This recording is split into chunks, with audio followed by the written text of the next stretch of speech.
नमस्कार दोस्तों। You want love just not marriage. आपने शादी यानी मैरिज को लेके काफ़ी ज़्यादा नेगेटिविटी सुनी होगी सोशल मीडिया पे, न्यूज़ पे या फिर अपने दोस्तों से। सब ऐसा बोलते हैं कि शादी तो करनी नहीं चाहिए, शादी करके हम तो फंस गए, एट्सेट्रा एट्सेट्रा। ऐसी बहुत ज़्यादा नेगेटिविटी आप हर जगह से सुनते हैं। तो इस सिचुएशन को बेटर तरीके से समझने के लिए हम इन लोगों को दो कैटेगरी में डिवाइड कर देते हैं। पहली कैटेगरी उन लोगों की है जो टेम्प्रेरी बेसिस पे या फिर टेम्प्रेरली ऐसा बोलते हैं कि शादी नहीं करनी चाहिए, और दूसरी कैटेगरी उन लोगों की है जिन्होंने फिगर आउट कर लिया है कि शादी is not there cup of tea, या फिर वो ऐसा बोलते हैं कि मैरिज एज एन इंस्टीट्यूशन से वो आइडेंटिफाई नहीं करते। तो इस वीडियो की स्टार्टिंग हम इसी कैटेगरी से करते हैं। तो अगर आप भी इस कैटेगरी में फॉल करते हैं कि आप ऐसा बोलते हैं, फिर आप ऐसा सोचते हैं कि marriage is not your cup of tea, या फिर आप मैरिज एज एन इंस्टीट्यूशन से आइडेंटिफाई नहीं करते, तो I am very happy for you and even you should be very happy for your self, क्योंकि एटलीस्ट आप में इतनी तो सेल्फ अवेयरनेस है कि आप अपने लिए चीज़ें फिगर आउट कर सकते हैं। आजकल लोगों में सेल्फ अवेयरनेस नहीं होती, जिसकी वजह से वो अपने लाइफ डिसीजंस या फिर अपने लाइफ के छोटे मोटे डिसीजंस भी बोरोड कन्विक्शन पे लेते हैं और अपनी लाइफ को एक मिजरेबल पाथ पे ले जाते हैं। So you should be very happy कि आपने अपने लिए कोई चीज़ फिगर आउट करी, और अगर आपने कोई डिसीजन लिया है so you own that decision. So this is something really good. और अगर आप ऐसा सोचते हैं कि शादी आपके लिए नहीं है, या फिर आप उस इंस्टीट्यूशन में जो जो चीज़ें होती हैं आप वो सब चीज़ों आप उन सब चीज़ों को नहीं कर सकते, फॉलो नहीं कर सकते, या फिर आप आइडेंटिफाई नहीं करते उस इंस्टीट्यूशन से, सो इट इज़ फाइन। इस डिसीजन के लिए आपको कोई जज नहीं कर रहा, आपको कोई शेम नहीं कर रहा, और इवन किसी को आपको जज या शेम भी नहीं करना चाहिए। So it is very good.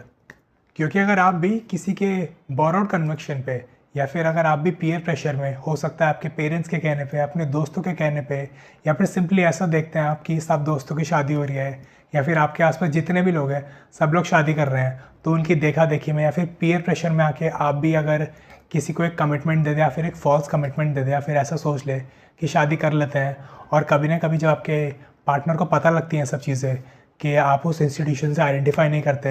Marriage is not your cup of tea, आप कभी शादी करना ही नहीं चाहते थे, तो there is a high possibility कि आपकी मैरिड लाइफ में काफ़ी ज़्यादा इश्यूज़ होंगे। और ऐसे काफ़ी सारे केसेस हमने देख भी चुके हैं हम लोग, या फिर देखते भी हैं कि लड़का या लड़की में से कोई एक शादी नहीं करना चाहता, लेकिन ज़बरदस्ती उनकी शादी करवा दी जाती है। पेरेंट्स बोल देते हैं, दोस्त बोलते हैं, फिर कुछ ना कुछ कहीं ना कहीं से प्रेशर आता है, जिस वजह से ज़बरदस्ती उनमें से किसी एक की शादी करवा दी जाती है, और आगे चल के उनकी मैरिड लाइफ में काफ़ी ज़्यादा इश्यूज़ आते हैं। सो prevention is better than cure.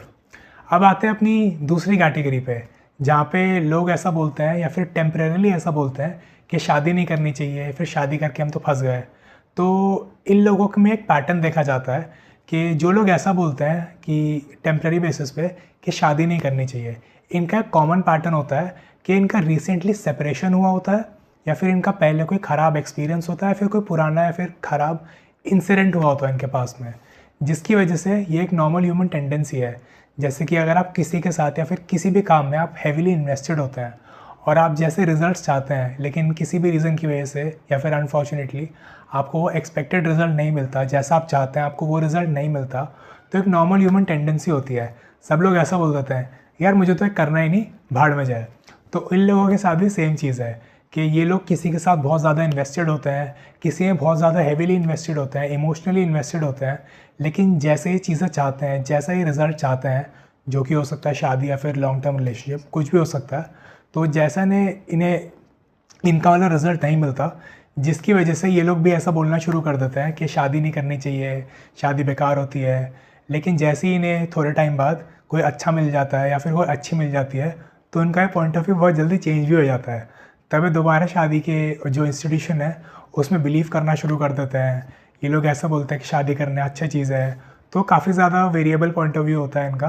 तो अगर आप इस कैटेगरी में फॉल करते हैं, तो आपको सिर्फ अपने आप को टाइम देने की ज़रूरत है। अगर आपका रिसेंटली सेपरेशन हुआ है, कोई ख़राब इंसिडेंट है या फिर एक्सपीरियंस है, तो आपको अपने आप को थोड़ा टाइम देना चाहिए, कुछ हफ्ते, कुछ दिन या फिर कुछ साल भी हो सकते हैं वो। लेकिन ये टाइम ड्यूरेशन सिर्फ आपको डिसाइड करना है अपने लिए। आपके फ्रेंड्स, आपके पेरेंट्स या फिर पीयर प्रेशर में आके आपको कोई एक टाइम फ्रेम डिसाइड नहीं करना, या फिर कोई एक डिसीजन नहीं लेना, क्योंकि ये सब जो लाइफ डिसीजंस होते हैं ये आपके हैं। क्योंकि आगे चल के अगर आपकी लाइफ में कुछ इश्यूज़ आते हैं, तो आपके जो पीयर प्रेशर जो आपको बोलते थे या फिर पेरेंट्स या कोई भी जो बोलते थे, अगर कोई इशू आता है वो सारी चीज़ों से आपको डील करना होगा, ना कि आपकी लाइफ में कोई और आएगा उन सब चीज़ों से डील करने के लिए। तो इसलिए अपनी लाइफ के डिसीजंस खुद लें और बोरोड कन्विक्शन पे कुछ भी चीज़ ना करें। और इसी कैटेगरी के लोगों में एक और चीज़ देखी जाती है कि जब भी इनका सेपरेशन होता है या फिर कोई भी इनकी लाइफ में कुछ सेटबैक आता है, तो ये काफ़ी ज़्यादा उन लोगों से एसोसिएट करते हैं, उन लोगों की एडवाइस सीख करते हैं जिनकी बात हमने वीडियो की स्टार्टिंग में करी थी, जो कि ऑब्वियसली इनके पॉइंट ऑफ व्यू से पूरा अपोजिट होते हैं। वो लोग मैरिजेस से ज़्यादा आइडेंटिफाई नहीं कर पाते, इसका जो इंस्टीट्यूशन है मैरिज एज एन इंस्टीट्यूशन से आइडेंटिफाई नहीं कर पाते, it's not there cup of tea. तो ये लोग काफ़ी ज़्यादा उनकी एडवाइस को सीख करते हैं, उनसे काफ़ी ज़्यादा एसोसिएट करना शुरू करते हैं और इवन सोशल मीडिया पे अपने दोस्तों से ऐसी बातें करना शुरू करते हैं। और ऐसी बातें इन्हें ऑफकोर्स ऐसी एक प्रोग्रामिंग होती है इनकी इनडायरेक्टली, ऐसी बातें इन्हें बताई जाती हैं कि शादी नहीं करनी चाहिए, कुछ नहीं करना चाहिए, और ये सब चीज़ें इनकी लाइफ में चलती रहती हैं। और लेटर एज में जाके, यानी अपने मिड 30s में या फिर कभी लेट 30s में या फिर इवन 40s में जाके इन लोगों को ये रियलाइजेशन होता है कि ये जो अपनी लाइफ में करते आए हैं ये सिर्फ एक ख़राब प्रोग्रामिंग या फिर जो इन्हें गलत गाइडेंस मिली आज तक अपनी 30s में या फिर जिस भी एज में आके इन्हें रियलाइजेशन होता है, मोस्टली मिड 30s के बाद ही होता है। तो जब भी इन्हें रियलाइजेशन होता है तब जाके इन्हें ये चीज़ समझ आती है कि they always wanted a partner in their life. It's just कि हमेशा इनकी गलत गाइडेंस जो मिली, गलत जो प्रोग्रामिंग हो एक तरीके से, उसकी वजह से अपनी लाइफ में आज अभी they don't have a partner. तो तब जाके ये ऐसा सोचते हैं कि अब हमें एक पार्टनर की ज़रूरत है और अब एक पार्टनर ढूंढना शुरू करते हैं। लेकिन इशू ये आता है कि उस एज में जाते जाते एक ख़राब प्रोग्रामिंग की वजह से, हमेशा गलत गाइडेंस मिलते रहने की वजह से एक इंसान काफ़ी ज़्यादा रिजिड हो जाता है। और एक रिजिड इंसान जब हो जाता है तो उसकी जो एक्सपेक्टेशंस होती है वो काफ़ी ज़्यादा अनरियलिस्टिक हो जाती है।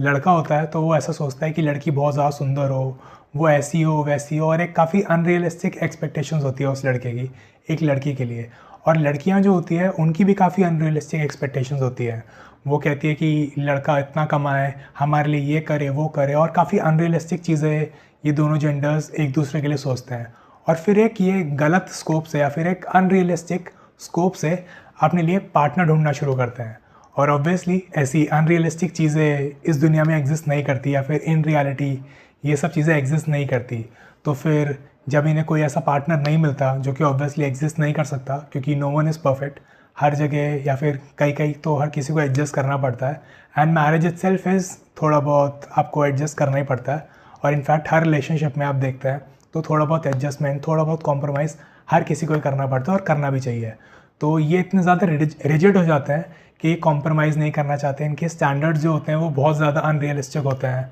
तो इस वजह से इन्हें अनफॉर्चुनेटली कोई पार्टनर नहीं मिल पाता और ये फिर से उस साइकिल में चले जाते हैं जहाँ ये ऐसा बोलते हैं कि आजकल अच्छे लड़के हैं ही नहीं, या फिर आजकल अच्छी लड़कियाँ हैं ही नहीं, और ये साइकिल रिपीट होती रहती है। और ये सब भी देखा जाता है कि आपके जो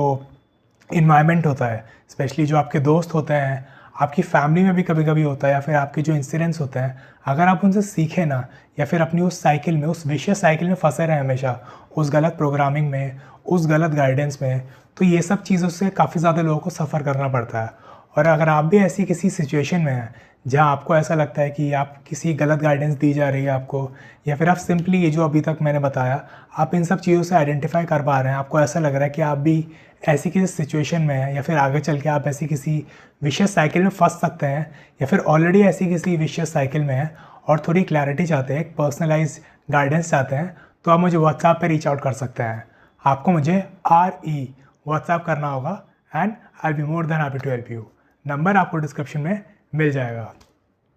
तो इसलिए अपनी लाइफ के डिसीजंस हमेशा खुद लें और किसी ऐसे इंसान को सीख करें जिससे आप रिलेट कर सकते हैं। अपनी कन्वीनियंस के हिसाब से या फिर अपनी सिचुएशन के हिसाब से लोग बदल बदल के एडवाइस सीख ना करें, क्योंकि अगर आपने ऐसा कुछ किया फिर आप किसी ऐसे इंसान से आप एडवाइस सीख करेंगे जो कि जिसका एक बिलीफ सिस्टम आपसे पूरा ऑपोजिट है, तो कहीं ना कहीं आगे चल के या फिर कुछ टाइम बाद जब आप उनकी एडवाइस फॉलो करते रहेंगे कुछ टाइम बाद, तो एक टाइम ऐसा आएगा कि आपको क्लैरिटी नहीं मिलेगी अपनी लाइफ में और आपके हाथ में सिर्फ और सिर्फ रिग्रेट होगा। तो इसलिए किसी ऐसे इंसान को कंसल्ट करें या फिर किसी ऐसे इंसान से एडवाइस लें जिससे आप रिलेट कर पाएँ या फिर जिनकी तरह आप बनना चाहते हैं।